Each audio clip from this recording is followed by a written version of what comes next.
الحمدللہ وحدہ والصلاة والسلام علی من لا نبی بعد اما بعد۔ اسلامی بھائیوں، لوگوں کے سامنے کسی کی غیبت کرنا، اس کی برائی بیان کرنا اور اس کی عزت کو پامال کرنا، اس کے وقار کو مجروح کرنا، یہ ساری باتیں اسلام میں حرام ہیں اور سختی کے ساتھ منع ہیں۔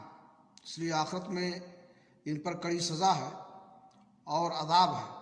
سنن نبی داؤد کی روایت ہے، رسول اکرم صلی اللہ علیہ وسلم نے فرمایا: لما عرج بی مررت بقوم لهم اظفار من نحاس يخمسون وجوههم وصدورهم فقلت من هؤلاء يا جبريل؟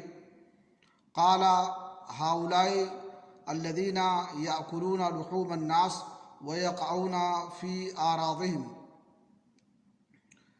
جب مجھے معراج ہوئی تو میرا گزر کچھ ایسے لوگوں سے ہوا جن کے تانبے کے ناخن تھے اور ان سے وہ اپنے چہروں کو اور اپنے سینوں کو نوچتے تھے۔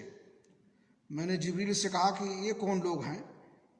تو انہوں نے بتایا کہ یہ وہ لوگ ہیں جو دنیا میں لوگوں کا گوشت کھاتے تھے، یعنی غیبت کرتے تھے اور ان کی عزت آبرو پر کیچڑ اچھالتے تھے اور ان کی عزت کو پامال کرتے تھے۔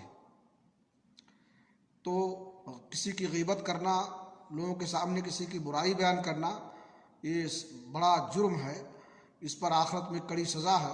اس لیے ہمیں اس سے اجتناب کرنا چاہیے اور بچنا چاہیے۔ اللہ رب العالمین ہمیں اس کی توفیق بخشے۔